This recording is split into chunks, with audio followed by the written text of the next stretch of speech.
நீங்க பண்ற ஃபுட் பிசினஸ்ல நிறைய செலவு ஆகுதா? இன்ஃபினிட்டி ஃபுட் அகாடமில உணவு தொழிலை கத்துக்கிட்டு யாருக்கு வேண்டுமானாலும் ட்ரெயின் பண்ணலாம். சம்பளத்தை லட்சக்கணக்கில் மிச்சப்படுத்தலாம்.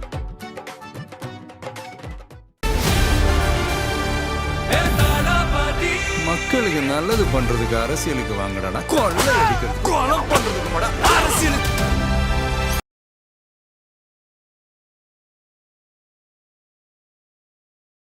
ரெண்டு பக்கம் ஏதோ நடந்துகிட்டு இருக்கு. ஆனா இது வந்து கண்டனம் தெரிவிக்கிறது அதே பேர்ல ஆரம்பிச்சாதானே பிரச்சனை. வந்தா சன் நியூஸ் இருக்குதுல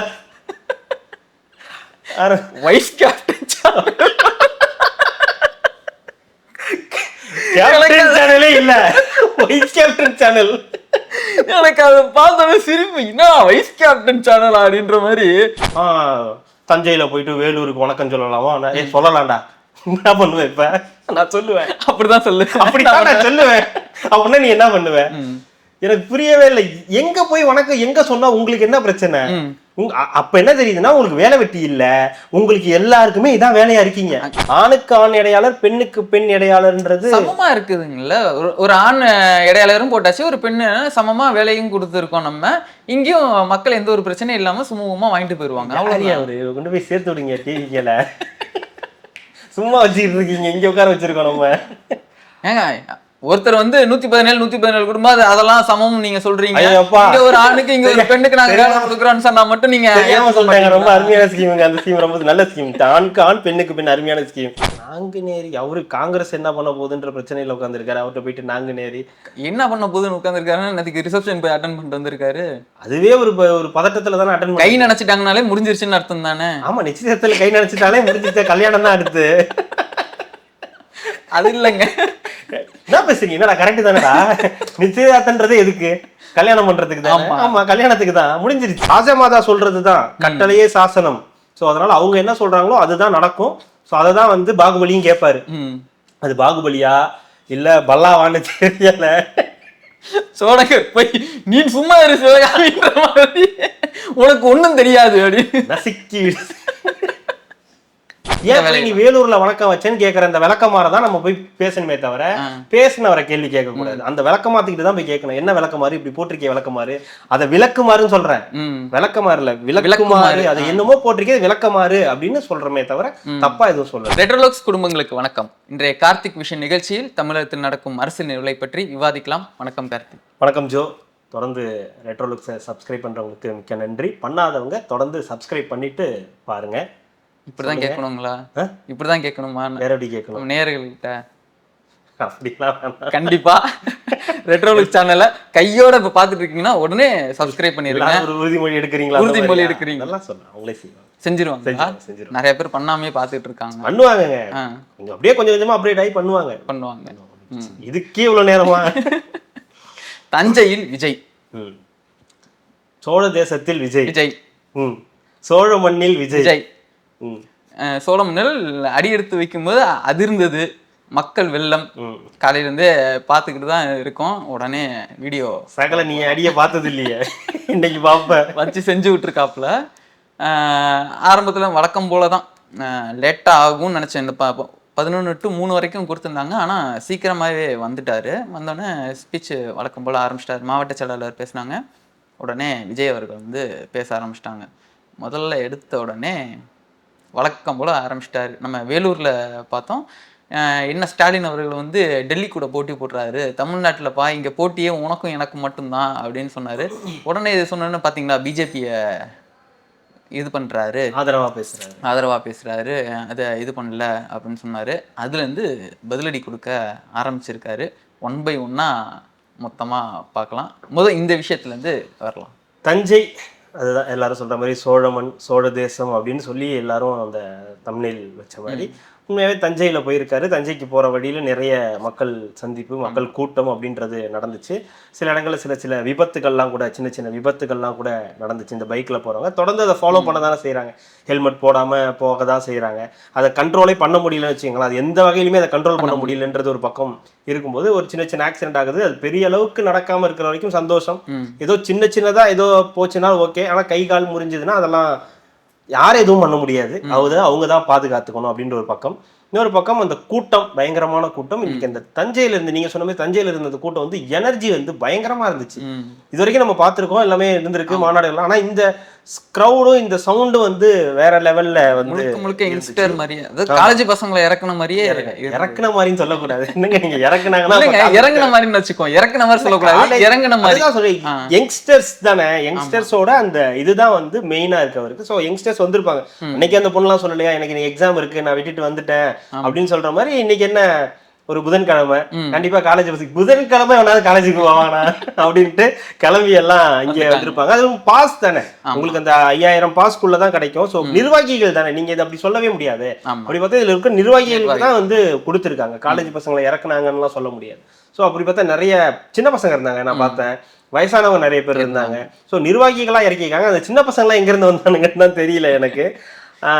பேச்சை அவர் ஆரம்பிக்கும் போதே வந்து நான் வேலூர்ல வந்து இந்த மாதிரி சொன்னேன், டெல்லிக்கும் தமிழ்நாட்டுக்கும் தான் போட்டி, சாரி தமிழ்நாட்டுக்கும் ஸ்டாலினுக்கும் தான் போட்டி, அதாவது தமிழ்நாடுனா நான் ஸ்டாலின் சாருக்கும் தான் போட்டி அப்படின்னு சொன்னேன். நீ வந்து டெல்லினே சொல்லல, நீ வந்து பாஜக ஆதரவா பேசுற அப்படின்னு சொல்லி வழக்கம் போல திருச்சி பேச ஆரம்பிச்சிட்டாங்க அப்படின்னு ஒரு இது ஆரம்பிச்சாரு. அவர் சொல்றது கரெக்டு தானே. அதாவது நம்ம தொடர்ந்து அதான் சொல்லிட்டு இருக்கோம், இது தமிழ்நாட்டுக்கான தேர்தல், சட்டமன்ற தேர்தல். ஸ்டாலின் அவர்கள் முதலமைச்சரா இருக்காரு, அவருக்கு எதிரான அந்த ஆட்சிக்கு எதிரான ஒரு தேர்தல், இல்ல இந்த ஆட்சி வேணுமா வேணாமான்னு சொல்லக்கூடிய ஒரு தேர்தல். இதை விட்டுட்டு இது எப்படி வந்து டெல்லி வெர்சஸ் தமிழ்நாடுன்னு மாத்த முடியும்? இது வாய்ப்பே கிடையாது. இது வந்து இதுவே வந்து ஒரு ஸ்கேம் தான். அதாவது எப்படின்னா, அதிமுகவுக்கும் திமுகவுக்கும் போட்டின்னு சொல்றது கூட நியாயம். அதுதான் இப்போ 60 வருஷமா இப்ப இருக்கு. புதுசா இப்ப டிவிக்கே வந்திருக்கு. இல்ல நீங்க சொல்ற மாதிரி திமுகவுக்கும் என்டிஏவுக்கும் போட்டின்னு சொன்னா கூட சரின்னு சொல்லலாம். அதை விட்டுட்டு எனக்கும் டெல்லிக்கும் தான் போட்டியே, பிஜேபி எதுவுமே பிரச்சனை அது இல்லை, நீங்க பிஜேபி இருந்து எல்லாத்தையும் வாங்குவீங்க, நீங்க பிஜேபி இருந்து எல்லா பிரச்சனையும் எங்களுக்கு தீர்த்து கொடுப்பீங்கன்னா உங்களுக்கு ஓட்டு போட்டாங்க. சாராசாரையா வந்து ஸ்டாலின் வராரு, விடியல் தர போறாருன்னு எதுக்கு ஓட்டு போட்டாங்க? அது நீங்க பண்ணுவீங்க தான் போட்டாங்க. அப்போ உங்களால அது பண்ணவே முடியலன்னா நீங்க எதுக்கு, அப்ப நீங்க வேணாமே அப்படின்னு தானே நினைப்பாங்க. ஆனா அதை விட்டுட்டு பூச்சாண்டி கட்டுறாங்க, மிரட்டுறாங்க, அவங்க உருட்டலுக்கெல்லாம் அடி பண்ணிய மாட்டோம்னு சொல்றதை இன்னைக்கு விஜய் கிளியரா சொல்லிட்டாரு. பிரச்சனை இது கிடையாது, நான் சொல்றது வேற. பிரச்சனை உங்களுக்கும் எனக்கும், நீங்க வேணுமா வேணாமா, விஜயா ஸ்டாலினா அப்படின்னு எடுத்துட்டு போறாரு. ஆனா இவங்க என்ன பண்றாங்க, தம்பி இது ரொம்ப ஆபத்தான விளையாட்டா இருக்கு, நான் அப்படி போக விரும்பல, எனக்கு ஈஸி ரூட் வந்து பிஜேபி தான், டெல்லி தான். சோ டெல்லியோட நான் போராடிட்டு, இப்போ ஒரு டெல்லியோட போராடிட்டு இருந்தாரு. நேத்து ஓரளவுக்கு எல்லாம் முடிஞ்சிருச்சு, நிச்சயதார்த்தத்திலேயே ஓரளவுக்கு எல்லாம் காம்ப்ரமைஸ் பண்ணிட்டாங்கன்ற மாதிரி செய்திகள் வருது. காலையிலயும் அப்படிதான் வருது, ஒரு 28+1 கொடுத்துருவாங்கன்ற மாதிரியான, ஓகே பண்ணிடுவாங்கன்ற மாதிரி தோணிக்கிட்டு இருக்கு. அதனால அதுக்கு ஒன்றும் பெரிய இதெல்லாம் கிடையாது. அந்த டெல்லி கூட போராட்டம் நேத்தியோட முடிஞ்சிருச்சு அப்படின்றதுதான் கதை. நீங்க சும்மா அதை வந்து பூச்சாண்டி காட்டக்கூடாது, பிஜேபி வந்துடும், ஒன்றிய அரசு அப்படின்னு காட்டாதீங்க. பிரச்சனையே உங்களுக்கும் எனக்கும் சொல்றதுதான் அவரோட கிளியர் பாயிண்ட். உண்மை அதுதான், அது எல்லாருமே ஏத்துப்பாங்க. டெல்லியை முன்னிறுத்தி பிஜேபியை முன்னிறுத்தியே இந்த தேர்தல் அணுகணும், போன தடவை ஜெயிச்ச மாதிரி இந்த தடவையும் ஜெயிச்சிடணும் அப்படின்றதுதான் அவங்களோட எண்ணமா இருக்கு. அதை அவர் கிளியர் கட்டா சொல்றாரு. அது வேலிட் பாயிண்ட் தான், அது வந்து பொய் கிடையாது. அவர் சொல்றது உண்மைதான். அது நீங்க வந்து டிவிகே வெர்சஸ் ஸ்டாலின்னு சொல்லணும், விஜய் வெர்சஸ் ஸ்டாலின் சொல்லணும் இல்ல, தமிழ்நாட்டுக்கும் தான் அந்த இதுதான் போட்டி. இங்க இருக்கிற கட்சிகளோட தான் உங்களுக்கு போட்டியே தவிர சும்மா நீங்க பிஜேபியோட எடுத்துட்டு வந்து இங்க நிக்காதீங்க அப்படின்றதான் நம்மளுடைய கருத்தும். உண்மையான பாயிண்ட் தான், அவர் சொன்னது உண்மையான பாயிண்ட் தான். அதே மாதிரி பசங்க எல்லாமே சொல்ல ஆரம்பிச்சிட்டாங்க, ஓம் சக்தி பராசக்தி திமுக. ஆக்சுவலா அதெல்லாம் முன்னாடியே வந்துருச்சு. அவர் ரெகுலரா பாத்துட்டு இருந்திருப்பாரு நினைக்கிறேன். போன் யூஸ் பண்ணி இல்ல ஏதாவது பாக்குறத விட்டா காட்டுறதுனால காட்டியிருப்பாங்கன்னு நினைக்கிறேன். அது ரொம்ப நாளா வந்துட்டு இருக்கு அந்த டெம்ப்ளேட். சின்ன பசங்க நிறைய பேர் சொல்லிட்டு இருக்காங்க, ஓம் சக்தி பராசக்தி திமுக ஒரு தீய சக்தி அப்படின்னு எங்க பார்த்தாலும் ஸ்ப்ரெட் பண்ணிட்டு இருக்காங்க. நிறைய பேர் அவங்க அம்மா கிட்ட போய் யாருக்கு ஓட்டு போடுவீங்கன்னு கேட்டா அம்மா விஜய்னு சொல்லுமா அப்படின்னு போன வேலூர் மீட்டிங்ல சொன்னாரு. நிறைய அந்த இவர் சொன்னார் இல்லையா, பே சண்முகம், என்னோட பேரை வந்து சொல்றான் விசிலுக்கு ஓட்டு போட்டு, இத்தனை வருஷம் நீ எதுக்கு ஓட்டு போட்ட அப்படின்னு அவர்கிட்ட ஒருத்தர் சொன்னதா, எத்தனை வருஷம் எதுக்கு சொல்லியிருக்காரு, ஆல்ரெடி ஆரம்பிச்சுட்டாங்க சார். ஆமா அதுதான். இப்போ சின்ன பசங்க அவங்க அம்மா அப்பா கிட்ட போகும்போது மாமா விஜய்க்கு ஓட்டு போடுமா, அம்மா விசிலுக்கு ஓட்டு போடுமான்னு சொல்றத, அதான் சொல்றேன்ல, ஒவ்வொருத்தருக்கும் ஒரு இது இருக்கு, வே இருக்குல்ல. இப்போ திமுகனா என்ன பண்ணும், அவங்களுடைய அந்த பெனிஃபிட்ஸ் எல்லாம் யார்கிட்ட போய் சொல்லுவாங்க, யாருக்கெல்லாம் செஞ்சிருக்காங்களோ, மகளிருக்கு நாங்க 2000 ரூபாய் கொடுத்துருக்கோம், முதியோர்களுக்கு நாங்க காசு கொடுத்துருக்கோம், இவங்களுக்கு கொடுத்துருக்கோம் அப்படின்னு சொல்லி இப்போ அவங்க கிட்ட போவாங்க. விஜய்க்கான ஸ்கோப் எங்கெல்லாம் இருக்குன்னு பாத்தீங்கன்னா யங்ஸ்டர்ஸ். ஸோ யங்ஸ்டர்ஸோட லாங்குவேஜ்ல பேசுறது, யங்ஸ்டர்ஸோட அந்த இதுல வந்து சொல்றது, அவங்களுக்கு தேவையான விஷயங்களை வந்து சொல்றது. ஸோ குட்டி பசங்களும் விஜய்க்கு ரொம்ப பிடிக்கும்ன்றத, விஜய் ரொம்ப பிடிக்கும்ன்றதுனால அவங்கள்ட்ட எடுத்துட்டு போயிடுறது, நீ போய் உன் பங்குக்கு எதனா ஒன்று பண்ணிக்கிட்டு அப்படின்னு. இது வந்து தப்பான இன்ஃப்ளூயன்ஸ் எல்லாம் சொல்ல முடியாதுல்ல. அவங்களுடைய வே ஆஃப் அப்ரோச் வந்து அப்படி இருக்கு. அது அவங்க பசங்களோட பேச்சு கேட்கறாங்களா இல்லையான்றது பேரண்ட்ஸோட முடிவு. ஆனா இன்ஃப்ளூயன்ஸ்ன்றது அந்த சின்ன பசங்க வரைக்கும் போய் சேருது. அதாவது விஜய் டைரக்டா போய் நீ பண்ணுன்னு சொல்லல, ஆனால் சொன்னாருன்னு நினைக்கிறேன் ஒரு மீட்டிங்ல. ஆமா ஆமா சொல்லுங்க சொல்லுங்க அப்படின்னு. சரி, சின்ன பசங்க சொன்னா அவங்க அம்மா அப்பா கேட்பாங்க அப்படின்ற ஒரு நம்பிக்கை அவங்க இருக்கு. அது ஒர்க் அவுட் ஆகுது. அத சண்முகம் அவர்களே சொல்றாரு. ஆமாங்க, 3 வயசு இன்னும் ஆரம்பிக்கவே இல்ல, அங்க போய் ஆரம்பிச்சு பிரச்சாரம் பண்ணிட்டு இருக்காங்க அப்படின்ற மாதிரி சொல்றாரு. அது என்ன நடக்க போகுது அப்படின்றது அவருக்கே வந்து ஒரு பதட்டமான நிலைதான். சின்ன பசங்க எல்லாம் போய் சொன்னா அப்புறம் அப்பா அம்மா வந்து தாத்தா பாட்டி எல்லாம் சரி பேரன் கேட்கறான் போடுவோமே என்ன ஆயிட போகுது அப்படின்ற மாதிரி போட்டாலும் ஆச்சரியப்படுறதுக்கு இல்லைன்னு வருத்தப்பட்டு இருக்காங்க. அது அவர் சொன்னது கரெக்ட் தான். கிரிக்கெட்டை பத்தி பேசினாரு. தமிழ்நாடுக்கும் டெல்லிக்குமா, நீங்க தமிழ்நாடு கிரிக்கெட் டீமை கூட டெல்லியால டச் பண்ண முடியாது அப்படின்னு சொன்னாரு. எப்படி சிஎஸ்கேக்கு ஒரு விசில் போடுறோம், நம்ம எலெக்ஷன்ல வந்து டிவி கேக்கு தான் இது பண்ணும், ஒவ்வொருத்தரும் விசில் அடிச்சு இந்த பூத் இதுக்கு வந்து கொண்டு வாங்க அப்படின்னு சொல்லியிருக்காரு. அது உண்மைதான். தமிழ்நாடு டெல்லி அணி தெரியல, இந்த கிரிக்கெட்ல டெல்லி அணி எவ்வளோ தமிழ்நாடு அணி பவர்ஃபுல்னு தெரியும். நல்ல ஒரு பிளேயர்ஸ் இருக்காங்கன்னு தெரியும். நிறைய தினேஷ் கார்த்திக், அஸ்வின், முரளி விஜய், அதுக்கு முன்னாடி நடராஜன் அப்படின்னு நிறைய பேர் வந்து தமிழ்நாட்டு அணியில வந்து இருந்திருக்காங்க. அதே மாதிரி டெல்லி அணியில விராட் கோலிலாம் இருந்திருப்பாரு. ஆனா அதோட ஃபுல் டீடைல் தெரியல, யார் டாமினேட் பண்ணிருக்கா அப்படின்னு. ஒருவேளை அவர் சொன்னது சரியா இருந்தது, தமிழ்நாடு நிறைய தடவை ஜெயிச்சிருப்பாங்க, அந்த மாதிரி விஷயங்கள்ல ஜெயிச்சிருப்பாங்கன்னு நினைக்கிறேன். டெல்லி மேபி தோத்துருக்கலாம்னு நினைக்கிறேன். கிரிக்கெட்ல கூட உங்களால எங்களை தொட முடியாது, அடிக்க முடியாது, தமிழ்நாட்டு அரசியலே வந்துருவீங்களா? சிஎஸ்கே கூப்பிட்டுக்கிட்டாரு. இது யாருக்கு சொன்னதா இருக்கும், பாஜக திமுக? ரெண்டு பேருக்கும் தான். டெல்லியால உங்களால வேற வேற இல்லையா? ஆமா, ரெண்டு வேற வேற இல்லைன்றது அவருடைய பாயிண்ட். திமுக பாஜக வந்து தமிழ்நாட்டை தொடவே முடியாது, அதுல கூட நீங்க எங்களை டாமினேட் பண்ண முடியாதுன்றதுதான். அது திமுகவுக்கு சேர்த்துதான் சொல்லியிருக்கேன். அதுதான் அதுல ஒரு பாயிண்ட். பட் ஃபுல் டீடைல் தெரியல. டெல்லி அணி வெர்சஸ் தமிழ்நாடு அணியோட டீடைல் தெரியல. பழைய மேட்ச் ஏதாவது ஹிஸ்டரி போட்டா வந்துடும் வச்சுங்களேன். சொல்றேன், அதெல்லாம் ஒரு ஊமைக்காக சொல்றதுங்க. இல்ல அப்புறம் விஜய் அவர்கள் தப்பான ஒரு தகவலை சொல்லிட்டாரு. எவ்வளவு கேவலமா தோத்துருக்கு தமிழ்நாடு தெரியுமா உங்களுக்கு? இந்த விஷன் ஒண்ணு சொன்னார் இல்லையா, அதை விட்டுருவாங்க, அதை அப்ரூவ்டா கட் பண்ணிட்டு இதுல நல்ல விஷயம் இருக்கு தூக்கி போட்டு நம்ம இதை பத்தி பேசணும், இதுக்குதான் வருவானுங்க. உண்மைதான், அது ஃபேக்ட் செக் எல்லாம் போய் பண்ணுவாங்க. பாத்தீங்களா, தமிழ்நாடு அணியில டெல்லி அணி தான். டெல்லி அணி ஜெயிச்சிருந்தாலும் அது நீ சொல்றதுல என்னடா பெருமை இருக்கு உனக்கு? தமிழ்நாடு அணி ஜெயிச்சிருந்தான்றா ஒருத்தன் சொல்றான்னா இல்ல ஃபேக்ட் செக் தப்பு அவரு அப்படின்ற ஒரு விஷயம் சொன்னது. அப்புறம் இங்கே தமிழ்நாடு இந்த எலெக்ஷன் பார்த்தீங்கன்னா இது வெறும் எலெக்ஷன் கிடையாது, நமக்கான அது எமோஷன். உங்களுக்கு எல்லாரும் அது எலெக்ஷன், ஆனால் தமிழ்நாடு மக்களுக்கும் எனக்கு பொறுத்த வரைக்கும் அது வந்து ஒரு எமோஷன் அப்படின்னு சொல்லியிருக்காரு.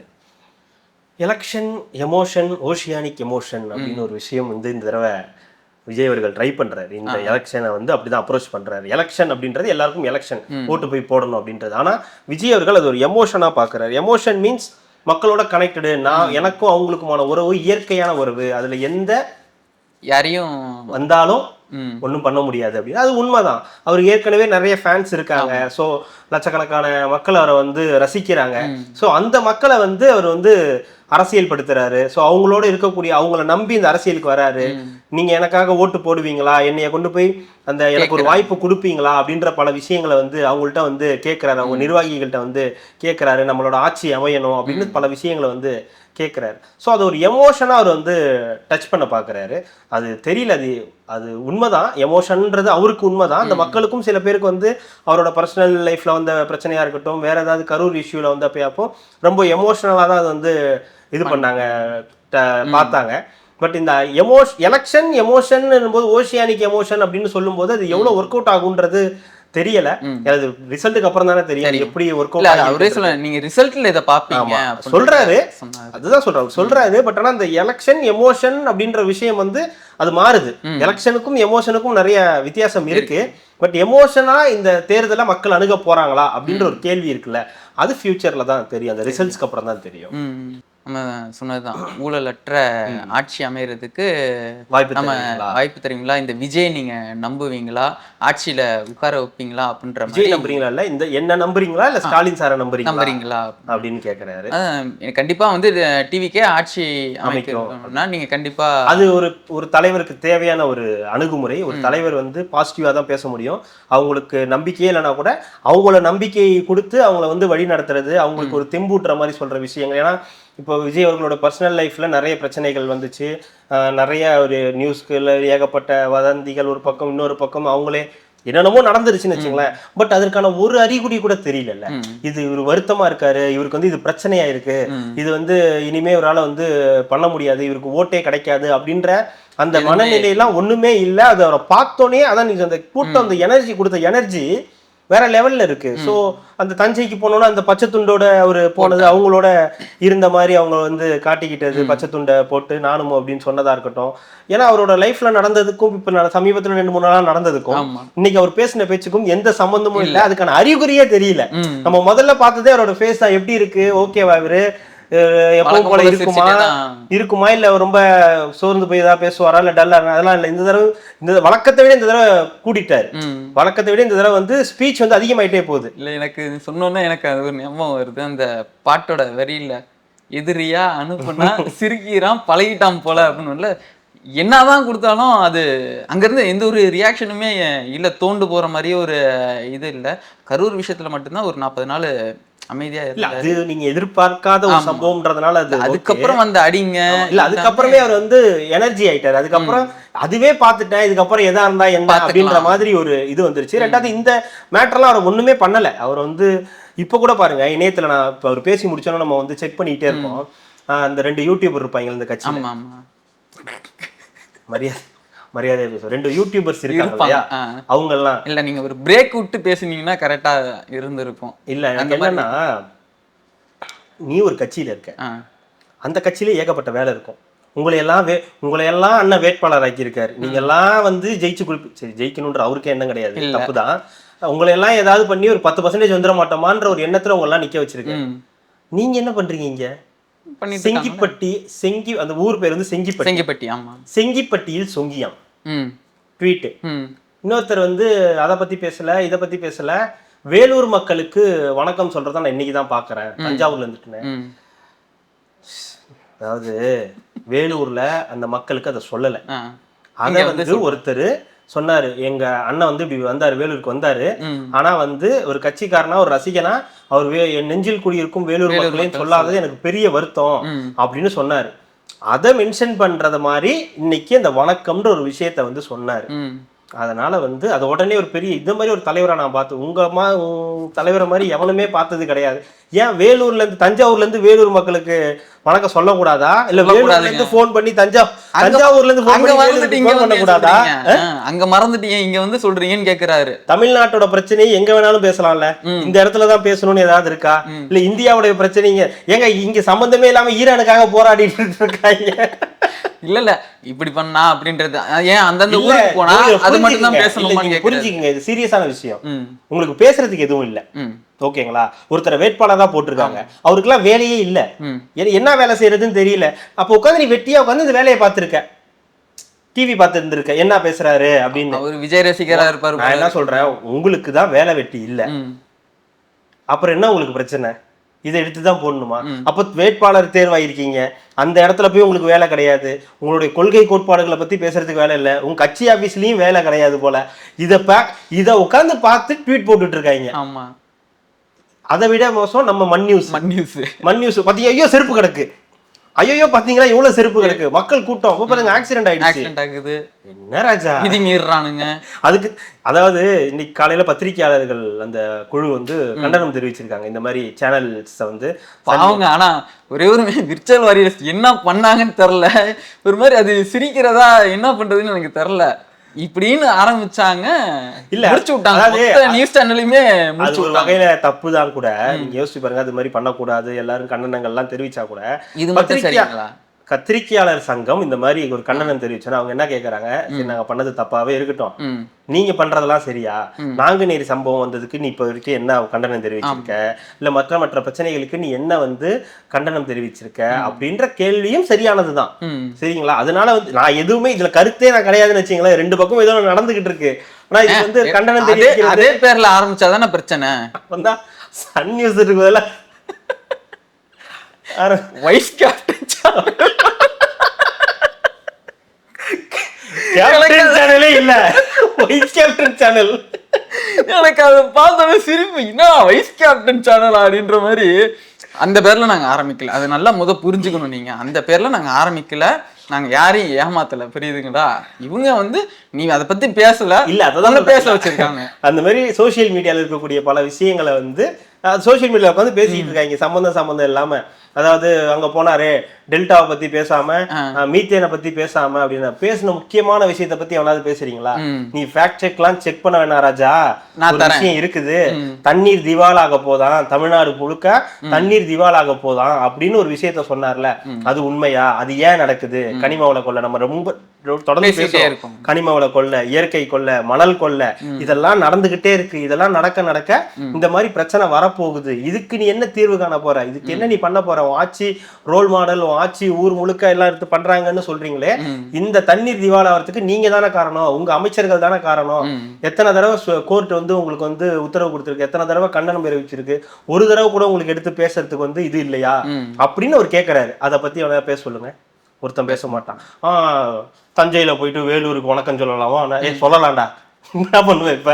நான் சொல்லுவேன், அப்படிதான் அப்படிதான் நான் சொல்லுவேன். அப்படின்னா நீ என்ன பண்ணுவ? எனக்கு புரியவே இல்லை. எங்க போய் வணக்கம் எங்க சொன்னா உங்களுக்கு என்ன பிரச்சனை? அப்ப என்ன தெரியுதுன்னா, உங்களுக்கு வேலை வெட்டி இல்ல, உங்களுக்கு எல்லாருக்குமே இதான் வேலையா இருக்கீங்க. அங்க எவ்வளவு எழுச்சியா வந்து ஆரவாரம் பண்ணி சுத்தி எரியுமா எரியாது? அப்புறம் நீங்க பாத்தீங்களா? அது ஆக்வர்டா இருந்தது அவங்களுக்கு? இல்ல ஏன்னா எல்லாரும் பண்ணல, அவன் விருப்பத்துக்கு அவன் பண்ணா. எவனும் ஏறி மேல ஏறி இப்ப எல்லாரும் துண்டு சுத்தணும்னு சொல்லல, துண்டை தூக்கி மூஞ்சில அடிங்கன்னு சொல்லல. ஆமா, அவங்க மரியாதை கொடுக்க கத்துக்கிட்டாங்க. துண்டுக்கும் மரியாதை கொடுக்க, தலைவனுக்கு எப்படி மரியாதை கொடுக்கணும்னு கத்துக்கிட்டாங்க. அது இந்த மாதிரி சோசியல் மீடியாலும் சில விஷயங்கள் வந்து போயிட்டு இருக்கு. ஸோ மிக முக்கியமான விஷயம் தண்ணீர் திவால் ஆக போகுது அப்படின்ற ஒரு விஷயத்த சொன்னாரு. நீங்க ரொம்ப செக் பண்ணாதீங்க, நந்தி நியூஸ்லயே இருக்கு, நான் பார்த்தேன், அதை படிச்சேன். ஸோ ரொம்ப இது பண்ணிக்காதீங்க அப்படின்லாம் சொன்னார். ஸோ அதை பத்தி பேசுறதுக்கான வாய்ப்புகள் கிடையாது. மறுபடியும் என்னெல்லாம் நெகட்டிவா சொல்ல முடியும், எதெல்லாம் வந்து சொல்ல முடியுமோ அதை மட்டும்தான் இந்த இணையத்தில் இருக்கக்கூடிய பல நபர்கள் வந்து பேசி சொல்றாங்க. ரொம்ப முக்கியமான விஷயம் சொன்னது. தண்ணீர் திவாலான்னு சொல்லும் போது தான் நம்மளே இடையில பேசியிருந்தோம், இந்த ஏஐ டேட்டா சென்டர் வந்து வரப்போகுது அப்படின்னு. அதுல 2 டேட்டா சென்டர் என்னமோ வருது. அதுல ஒண்ணு வந்து சென்னைக்கு வருது, ஒரு டேட்டா சென்டர் வந்து சென்னைக்கு வருது. ஸோ அதுக்கு தண்ணி எவ்வளவு செலவாகுன்றது தோராயமாக சொல்ல போனால் 5 கேலன்லேருந்து 110 கேலன் வரைக்கும் தண்ணி தேவைப்படுது அப்படின்றாங்க. இங்கே போய் முடிய போதும் இருக்கு, இதான் ஊர் ஃபுல்லாக கடையா இருக்குல்ல, கொண்டு போய் ஊற்றுவோம், டெய்லி ஊற்றிட்டு வரும் தண்ணியை. அது திருப்பி யூஸும் பண்ண முடியாதாங்க. அதை அந்த தண்ணியை யூஸும் பண்ண முடியாதான். அது எப்படி அந்த வாட்டர் மேனேஜ்மெண்ட் என்ன பண்ண போகிறாங்கன்னு தெரில. பார்ப்போம், அதெல்லாம் பேசணும். ஆனால் இதை பற்றி யாரும் பெருசாக பேசலை, அதுதான் உண்மையான விஷயம். அதே மாதிரி எல்லாரும் சும்மா வந்துடுறது, நானும் டெல்டாக்காரன் தான் அப்படின்னு சொல்லி. ஆனால் இந்த மக்களுங்க எதுவுமே பண்றது இல்லை. அதுதான் அந்த டெல்டாக்காரன்றது நம்ம முதலமைச்சர் வந்து சொல்லுவாரு, நானும் டெல்டாக்காரன் தான் அப்படின்னா. திருவாரூர் தான் அவருடைய சொந்த ஊர், அவங்க அப்பாவுடைய ஊர், சொந்த ஊருன்றதுனால நானும் டெல்டாக்காரன் அப்படின்னு சொல்லுவாரு. அது எடப்பாடி பழனிசாமி அவர்கள் சொல்லிட்டு இருந்தார். சும்மா டெல்டாக்காரன் சொன்னா பத்தாது, இறங்கி வேலை செய்ய தெரியணும், நான்லாம் விவசாயி அப்படின்னு சொல்லுவாரு. அதுதான் இன்னைக்கு இதுவும் சொல்றாரு, எனக்கு விவசாயத்தை பத்தி தெரியாது, ஆனா விவசாயிங்க படுற கஷ்டம் எனக்கு என்னன்னு தெரியும், நானும் டெல்டாக்காரன் தான் சொல்லி உங்க காதல்ல டால்டா ஊத்துறதுக்கு நான் இங்க வந்து வரல அப்படின்னு சொல்ற விஷயம் வந்து அது எப்பவுமே சொல்றதான். ஸ்டாலின் அவர்கள் நான் டெல்டாக்காரன் சொன்னதுக்கு ஒரு பதிலடி மாதிரி சொல்லியிருக்காரு. 2வது, இந்த இதை பத்தி எல்லாம் பேசுறியே, இந்த காவிரியை பத்தி, கேரளா இது முல்லை பெரியாரை பத்தி உனக்குலாம் என்ன தெரியும் அப்படின்னு ஒரு விஷயம் கேட்காதீங்க. அதாவது அந்த சொன்னார் இல்லையா, ரிமோட் ஆப்ரேட்டிங் வெஹிக்கிள், அது வந்து உள்ளார போய் அந்த அணையை வந்து எப்படி இருக்குன்னு செக் பண்ற அளவுக்கு தெரிஞ்சுட்டு தான் நான் வந்திருக்கேன், அதனால தேவையில்லாம பேசாதீங்க மேதைகள் அப்படின்னு சொல்லி. பேசாம இருக்கிறதுனால ஒன்னும் தெரியாதுன்னு நினைச்சிடாதீங்க. ஆமா, எதுவும் தெரியாதுன்னு நினைச்சிடாதீங்க, எல்லாம் தெரிஞ்சுட்டு தான் இங்க நாங்க வந்திருக்கோம். அதான் அது எல்லாம் சும்மா எப்ப பார்த்தாலும் நசன்னு கிட்டு அப்படின்னு. அதாவது சில பேர்லாம் ஒன்னா தெரியும், அவருக்குலாம் என்ன தெரியும், ஒண்ணுமே தெரியாது. அவர் ஏசி கேவன்ல உட்கார்ந்து வந்துட்டு அப்படியே டைரக்டா இங்க வராரு, அப்படியே ஷூட்டிங் பேசுற மாதிரி பேசிட்டு போறாரு. அப்படியெல்லாம் வந்து வர முடியாது, புரிஞ்சு. அதாவது யாரையுமே அண்டர் எஸ்டிமேட் பண்ணாதீங்க. இப்போ வந்து சீமானுக்கு, இப்போ சீமானை கேட்டால் சீமானுக்கு எதுவும் தெரியாதுன்றீங்க, எடப்பாடிக்கு ஒன்றுமே தெரியாது, அவருக்கெல்லாம் வந்து ஆட்சி பண்றதே தெரியாது. அவர் 4 வருஷம் ஆட்சி பண்ணிட்டு தான் இங்க வந்திருக்காரு. எதிர்க்கட்சியா இன்னைக்கு வந்து உட்கார்ந்துருக்காரு. சீமானுக்கு ஒண்ணுமே தெரியாது, அப்படியே ஒண்ணுமே தெரியாது. அவர் வந்து அவர்கிட்ட நமக்கு நிறைய பிரச்சனைகள் இருக்கு, அவர் சொல்ற கருத்துக்கள். ஆனா அவருக்கு ஒண்ணுமே தெரியாதுன்னு சொல்ல முடியாது. ஒண்ணுமே அவர் ஒரு பேப்பரே இல்லாம 2.5 மணி நேரம் பேசுறாரு. இந்த நாட்டோட பிரச்சனைகளை பத்தி பேசுறாரு. எல்லா பிரச்சனைகளையும் என்னென்னலாம் இருக்குன்றத பத்தி அவர் வந்து பேசுறாரு. இங்க என்னெல்லாம் பண்ண முடியும், என்னெல்லாம் பண்ணலன்றத பத்தி அவரால் பேச முடியுது. எல்லா கட்சிகளுக்கும் எல்லாமே தெரியுது. நம்ம தொடர்ந்து சொல்றோம், அன்புமணி ராமதாஸ் அவர்களுக்கு அவ்வளவு விஷயங்கள் தெரியும், படிச்சவர். அவருடைய இதெல்லாம் அறிக்கைகள்லாம் பாத்தீங்கன்னா அவ்வளவு தெளிவா இருக்கும். மற்ற எல்லாரையும் விடவும் தமிழ்நாட்டுல அன்புமணி ராமதாஸ் அவர்களுடைய அறிக்கையை படிச்சு பாருங்க, அவ்வளவு தெளிவான டீடைல்ஸ் டேட்டாவோட வந்து கொடுப்பாரு. ஆனா அவங்களோட பிரச்சனை, அவங்க ஒரு வட்டத்துக்குள்ளார மாட்டிக்கிட்டாங்க. சோ இதுதான் இங்க பிரச்சனை. என்னன்னா நமக்கு மட்டும்தான் எல்லாம் தெரியும், எங்களுக்கு மட்டும்தான் எல்லாம் தெரியும், நாங்க மட்டும்தான் எல்லாம். அதைத்தான் விஜய் சொல்றாரு, நாங்க மட்டும்தான் எல்லாம், எங்களுக்கு தான் எல்லாம் தெரியும், எங்களை மீறி எதுவுமே பண்ண முடியாது, இவரு தான் சிறந்த முதல்வர் அப்படிலாம் கிடையாது. ஒருத்தர் சினிமால இருந்து வரானா அவனுக்கு ஒண்ணுமே தெரியாதுன்னு மட்டம் தட்டுறது தான் இப்ப இருக்கக்கூடியவங்களோட ஆளுமையோட அந்த ஆட்களோட வேலையா இருக்கே தவிர, எல்லாருக்கும் அவர் சொல்றாரு இல்லையா, எனக்கு தெரியாம நான் இங்க வரல அப்படின்னு. அப்ப அதுலயே நீங்க புரிஞ்சுக்கணும், அவர் இப்ப இல்ல, இதுக்கு முன்னாடியே விவசாயத்தை பத்தி பேசியிருக்காரு. பிஹைண்ட் உட்ஸ்னு ஒரு ப்ரோக்ராம்ல நாம நல்லா இருக்கோம், எல்லாரும் நல்லா இருக்கீங்களா, ஆனா நம்மளுக்கு சாப்பாடு போடுற விவசாயிகள் வந்து நல்லா இல்ல, நாடு வல்லரசு ஆகணுன்றத விட விவசாயிகளுக்கு நல்லரசா முதல்ல இது மாறணும், அதுக்கப்புறம் தான் நம்ம வந்து வல்லரசு ஆகிறத பத்தி எல்லாம் யோசிக்கணும்னு சொல்லி அப்பவே வந்து விவசாயிகளை பத்தி இன்னமும் அவர் வந்து அந்த பேசிக் நீட் எல்லாத்தையும் தான் அட்ரஸ் பண்றாரு. எல்லாருக்கும் இது எல்லாமே தெளிவா அந்த அடிப்படை இருந்து எல்லாமே அவங்களுக்கு போய் சரியா செய்யணும்ன்றதுதான் எங்களோட கட்டமே அப்படின்னு. அதுதான் சொல்றேன். விவசாயிகள் இன்னைக்கு ஏதோ ஒரு வந்து விவசாயிகளுக்காக ஒரு பச்சை துண்டை போட்டு பேசுறது கிடையாது. அவர் ஏற்கனவே அவர் கிடைக்கிற மேடைகள்ல சின்ன சின்ன இடங்கள்ல அவர் விவசாயிகளை பத்தி பேசினதா இருக்கட்டும், அது அன்னைக்கே பெரிய வைரல். அது அன்னைக்கு நைட் அவர் பேசுறாரு, அன்னைக்கே நியூஸ்ல, பிரேக்கிங் நியூஸ்ல, அந்த மண் நியூஸ்ல அன்னைக்கே போட்டானே. அன்னைக்கு மண் நியூஸ்காரன் போட்டான், இன்னைக்கு என்ன போடுறான், செருப்பு இருக்கு பாருங்க, ஆக்சிடென்ட் ஆயிடுச்சு பாருங்க அப்படின்னு போடுறான். சோ அவர் வந்து ஏதோ ஏனோ தானோன்னுலாம் வரல, அது நம்ம நல்லா புரிஞ்சுக்கணும். ஏதோ வந்துட்டு இந்த எலெக்ஷனோட அவர் வந்து போறாருலாம் கிடையாது. அவர் ஒரு தீர்க்கமான ஒரு முடிவோட அரசியலுக்குள்ளார வந்திருக்காரு. சோ அவருடைய அடுத்து என்னன்றது இந்த எலெக்ஷன் ரிசல்ட்ல தான் தெரியும். அவர் ஜெயிக்க போறாரா, தோக்க போறாரா, செகண்ட் பிளேஸா, தேர்ட் பிளேஸா, இல்ல பர்சன்டேஜை உடைச்சு இது பண்ண போறாரு, இல்ல ஆட்சி யாருமே அமைக்க முடியாதபடி பண்ண போறாருன்றதெல்லாம் அடுத்தடுத்த ஃபியூச்சர்ல தான் தெரியும். ஆனா ஒரு விஷயத்துல தீர்க்கமா இருக்காரு, இதை உள்ளார வந்துட்டோம், சோ இது தீர்க்கமா தெரிஞ்சுக்கணும், தெரிஞ்சுக்கிட்டு தான் இது உள்ளார வரணும். அது இல்லாம இப்போ அந்த பொண்ணு இருக்கும்ல, அந்த இன்ஸ்டாகிராம் ஃபெமிலியர், அந்த கட்சியில இருக்குல்ல, அது எல்லாம் தெரியும், அவருக்கு பிரஸ் மீட் மட்டும் கொடுக்க தெரியும். உனக்கு என்னதாமா பிரச்சனை, உனக்கும் சரி, நீதான் கட்சியில சேர்ந்துட்டியே, உனக்கு எவ்வளவு கொடுக்குறாங்க, நீதான் கட்சியில சேர்ந்துட்ட, உனக்கு தர மாட்டாங்க, அசைன்மெண்ட் தான். ஆமா, ஃபுல் அசைன்மெண்ட் தான். அதனால அது வந்து பிரஸ் மீட் கொடுப்பாங்க. உங்களுக்கு கொடுக்கும்போது அதுக்கும் உங்களுக்கு கண்டென்ட் இருக்கும்ல, அதை பத்தி பேசுறதுக்கும் உங்களுக்கு கண்டென்ட் இருக்கும்ல, அப்புறம் ஏன் கவலைப்படுறீங்க? சரி, பிரஸ் மீட் கண்டிப்பா இந்த எலெக்ஷனுக்கு முன்னாடி ஒரு பிரஸ் மீட் இருக்கும்னு நினைக்கிறேன். பிரஸ் மீட் இருக்குது, இல்ல அது பிரச்சனை இல்லை. இங்க உங்களுக்கு என்ன இருக்கு, வீக்லி ஒன்ஸ் தானே வந்து பேசுறாரு, அவரை ஏன் பொருட்டா எடுத்துட்டு போறீங்க? விட்டுட்டு போங்க, உங்களுக்கு வேலையை பாருங்க. நீங்க போய் வெல்வோம் ஒன்றாக போய் பாட்டு பாடிக்கிட்டு இருங்க, இல்ல வேற ஏதாவது இந்த பாடல்கள்லாம் இப்ப வந்துருக்குது, சூப்பர் சூப்பர் ஸ்டாலின் தொடரட்டும், தமிழ்நாடு வெல்லட்டும், அந்த பாட்டுக்கு ஏதாவது ரீல்ஸ் பண்ணுங்க, அது மாதிரி பண்ணி ஏதாவது பண்ணிக்கிட்டு இருங்க. ஏன் அவர் பேச்ச தேவையில்லாம கேட்டு நீங்க அப்செட் ஆகி ட்வீட் எல்லாம் போட்டுக்கிட்டு இருக்கீங்க? அதுதான் அந்த மாதிரி சில விஷயங்கள் தான் இருக்கு. இந்த விவசாயிகள் மீது வந்து இந்த குண்டாஸ் போட்ட விஷயத்தை பத்தி சொல்லியிருந்தாரு. அது முன்னாடி நடந்த விஷயம். ஒரு விவசாயி மேல வந்து குண்டாஸ் போட்டு அதுக்கப்புறம் இது ரிட்டர்ன் குண்டாஸ் இது பண்ணிட்டாங்கன்னு நினைக்கிறேன். விவசாயிகளுக்கு மீது நடந்த அந்த ஒரு தாக்குதல், அந்த மாதிரியான ஒரு நிகழ்வை வந்து ஒரு ஞாபகப்படுத்தி சொன்னது. கடந்த மழை சீசன்ல கூட வந்து போன வருஷம் வந்து நெல்மணிகள்லாம் வந்து முளைச்சு அப்படின்னு சொன்னது. அங்க இருக்கிற வந்து இந்த கமிஷன் வந்து வாங்குறாங்க அப்படின்னு சொன்னது. அதெல்லாமே இன்னைக்கு வந்து கண்டெஸ்ட் பண்ணாரு, சொன்னார். எல்லாத்தையுமே வந்து ஞாபகப்படுத்தினா இதெல்லாம் மறந்துடுவாங்க மக்கள். அடுத்தடுத்த விஷன்லயும் அவருடைய விஷன்லயும் சில விஷயங்களை வந்து கொண்டு வந்திருக்காரு. ஸோ சில விஷயங்களை அட்ரஸ் பண்ணாரு. ரொம்ப முக்கியமானது நேற்று அந்த நாங்குநேரி சம்பவத்தை அட்ரஸ் பண்ணது. ஸோ இன்னும் கொஞ்சம் நல்லா சொல்லியிருந்திருக்கலாம், அட்ரஸ் பண்ணாரு, சந்தோஷம். அது வரைக்கும் வரவேற்கத்தக்க ஒரு விஷயம் தான். இன்னும் டீடைல்டா அதை, ஏன்னா அந்த சம்பவத்துல இந்த ஏற்கனவே இந்த சின்னதுரைன்னு அந்த பையன் இருக்கான் இல்லையா, வெட்டுப்பட்டான் இல்லையா, அந்த வெட்டுப்பட்ட பையன் வழக்குல இருந்த 2 பேர் இதுல இருக்காங்க. கிட்டத்தட்ட இது ஜாதிய இதுதான், இது ஜாதி. இப்ப ஏதோ சொல்லியிருக்காங்களே, ஒவ்வொரு ஊர்லயும் ஒரு போதை இருக்கும், மது போதை இருக்கும், கஞ்சா போதை இருக்கும், ஆனா இந்த தென் மாவட்டங்கள்ல இந்த மாதிரி இருக்கிறது ஜாதிய போதை தான் அதிகமா இருக்கு அப்படின்னு சொல்லி அந்த பையன் சின்னதுரை வழக்குல கைது செய்யப்பட்ட 2 பேரு இந்த வழக்குலயும் இருக்காங்க. அப்ப பாருங்க அவங்களுக்கு என்ன பண்ணிட்டாங்களா, அது பண்ணிருப்பாங்க. தொடர்புடைய 2 பேரு இதுலயும் இருக்காங்க. அப்போ நீங்க யோசிச்சு பார்க்கணும் நீங்க என்ன நடக்குது, காவல்துறையில என்ன நடக்குது அப்படின்றத நம்ம வந்து பிடிச்சிட்டோம். நம்ம என்ன சொல்றோம், நீங்க பிடிச்சிட்டோன்னு பெருமையா சொல்லிக்கலாம். யாரை பிடிச்சிருக்கீங்கன்னு பாருங்க. கிட்டத்தட்ட அந்த கைது பண்ண அத்தனை பேருமே ஒரே சாதி கிட்டத்தட்ட சேர்ந்தவங்களாம். ஆனா வெட்டுப்பட்டவங்கள ஒருத்தர் வந்து ஒரிசாக்காரரோ ஒரிசான்னு நினைக்கிறேன், இன்னொருத்தர் வந்து அங்க இருக்கக்கூடிய லோக்கல் தலித், அவர் மாற்றுத்திறனாளி.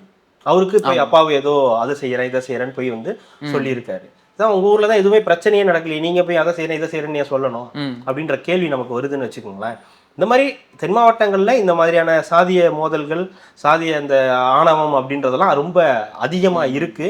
அதை கட்டுப்படுத்தலை. சமூக நீதி மாடல், சமூக நீதி அரசுன்னு சொல்லக்கூடிய இந்த அரசு கட்டுப்படுத்தலைன்றது மக்கள் பொதுமக்கள்கிட்டே அந்த மாதிரியான ஃபீட்பேக்ஸ் வந்து வருது, நமக்கு தெரிய வருது. ஏன் இந்த மாதிரி இருக்கு? ஆனா இது எல்லாத்தையும் மறக்கடிக்கிறதுக்கு ஏதோ ஒரு சம்பவம் பண்ணிக்கிட்டே இருக்காங்க தொடர்ந்து.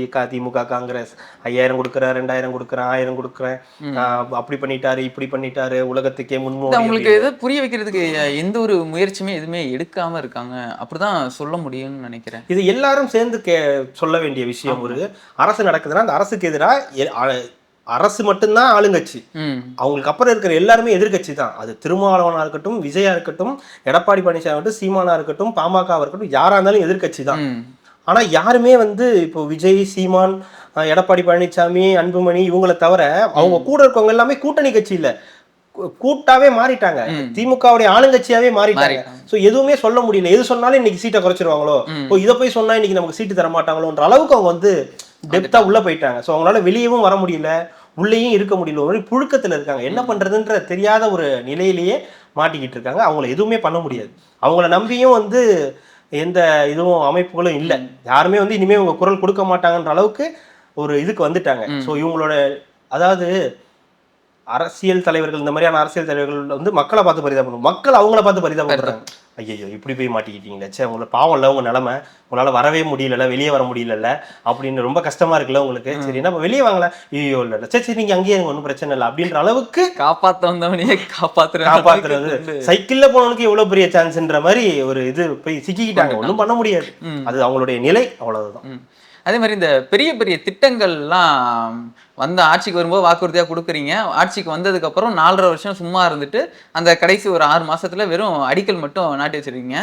தோத்ததுக்கு அப்புறம் அது எங்க ஆட்சி இல்லை அப்படின்னு சொல்லிட்டு போயிடுறீங்க. ஏன் ஆரம்பத்திலே பெரிய பெரிய திட்டங்களுக்கான வேலைகளை வந்து ஏன் ஆரம்பத்திலே செய்யறது இல்லை? ஆரம்பத்திலே பெரிய பெரிய திட்டம்லாம் பண்ணுவோம். எது மணல் கொள்ள 11 மணிக்கு ஆட்சி பொறுப்பேற்கிறோம், 11:05 நீ எடுக்கிற மண் எடுக்கிற எவன் கேட்கறான் நான் பாத்துக்கிறேன். அந்த மாதிரி பெரிய பெரிய திட்டங்கள்லாம் நாங்க பண்ணிட்டு தான் இருக்கோம். கனிம வள கொள்ளைகள் அதெல்லாம் வந்து நாங்க எல்லாம் தயாரா தான் பண்ணிட்டு இருக்கோம். அது உங்களுக்கு தெரியல, மத்தபடி நாங்க என்ன பண்றது, எங்க மேல தப்பு கிடையாது. உங்களுக்கு தெரிஞ்சிக்காது உங்களுடைய தப்பு. திட்டங்களும் பெருசு பெருசா எல்லாமே பெரிய பெரிய திட்டங்கள் தான்.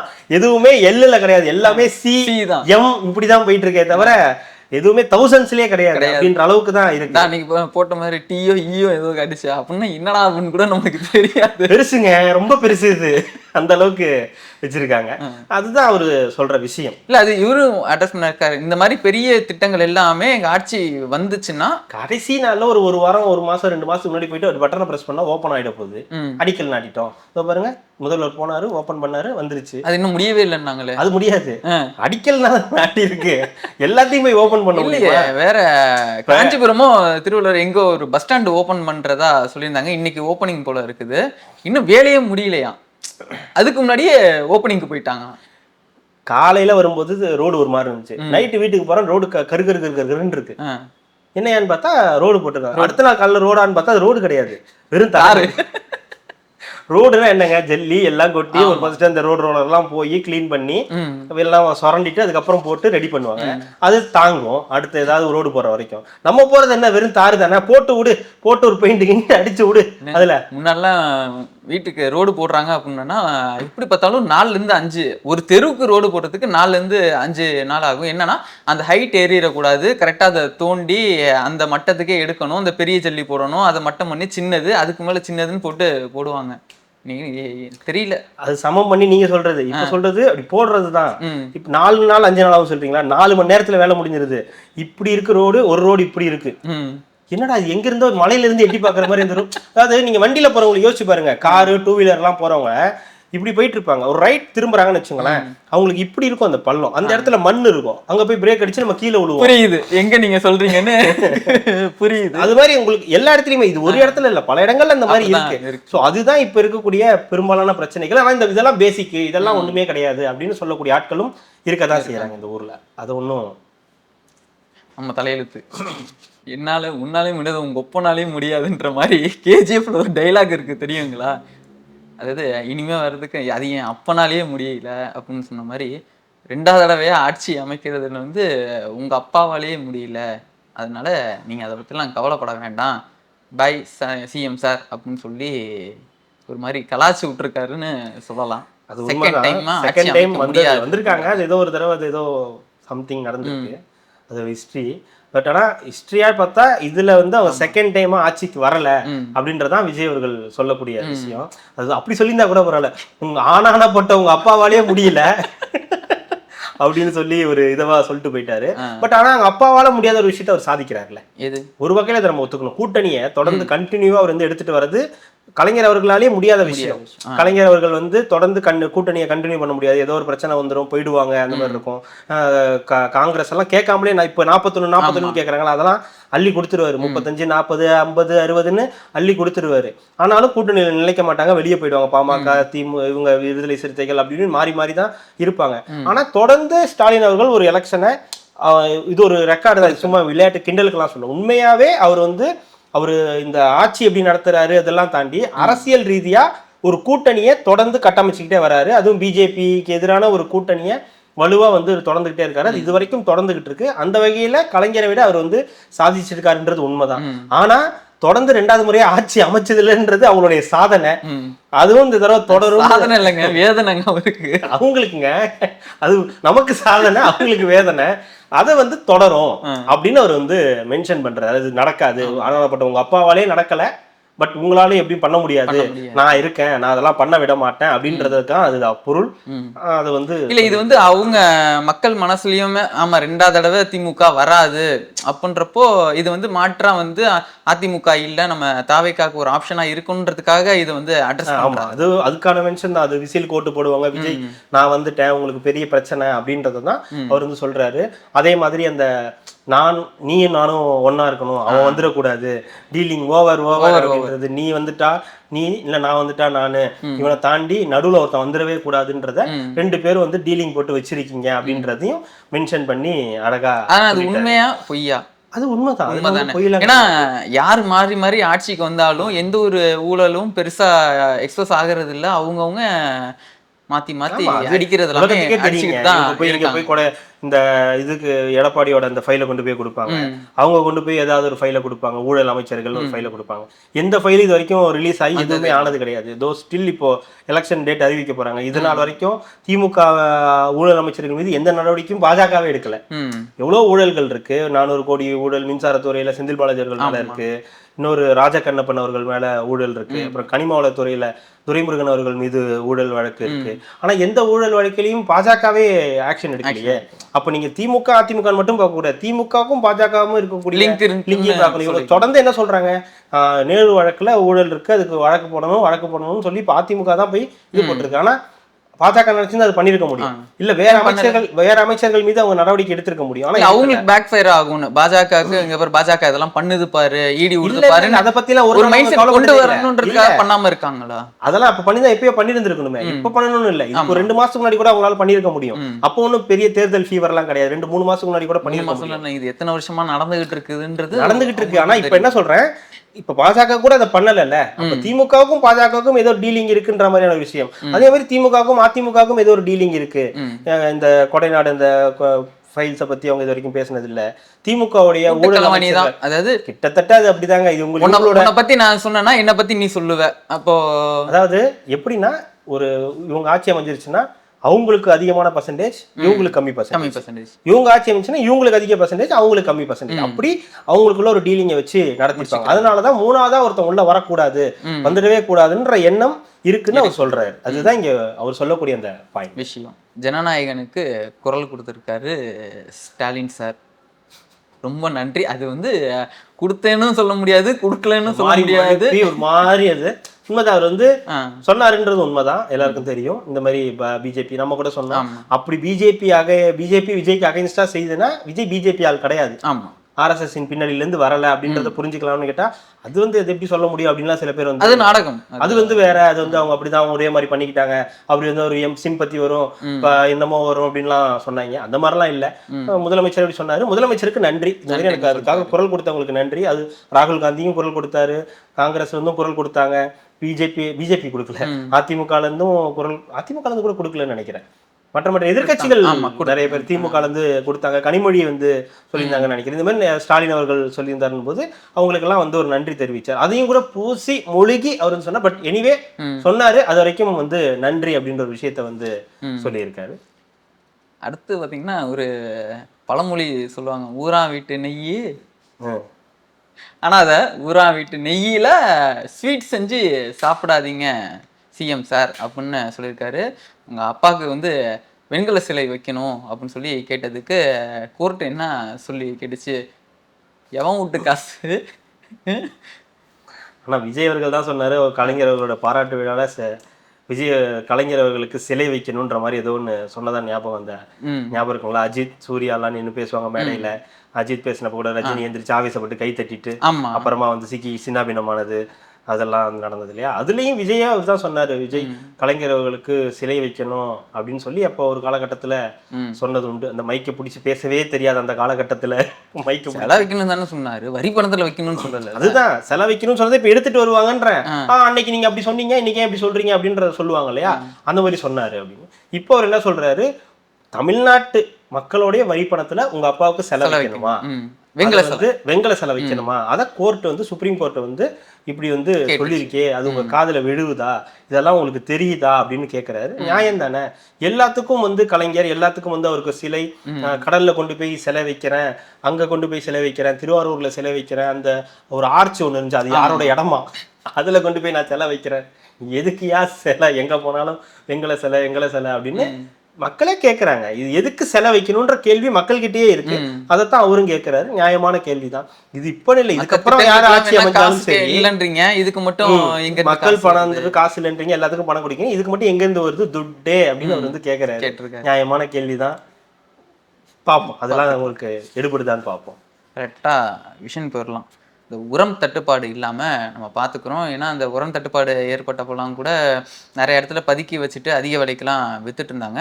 நம்ம ஆட்சி, இந்த டிவிக்கு ஆட்சி அமையுது அப்படின்றப்போ நம்ம உர தட்டுப்பாடு இல்லாத அளவுக்கு நாங்கள் பார்த்துக்கிறோம் அப்படின்னு சொல்லியிருக்காரு. அது முக்கியமா இல்லை விஜய் அதுக்கு முன்னாடி பேசுனதெல்லாம் முக்கியமா? விஷன் பேசணுமா? விஷன் பத்தி பேசணும், நாம பேசுவோம். சரி, ஏன்னா விஷன் பத்தி யாரும் பேச மாட்டாங்க.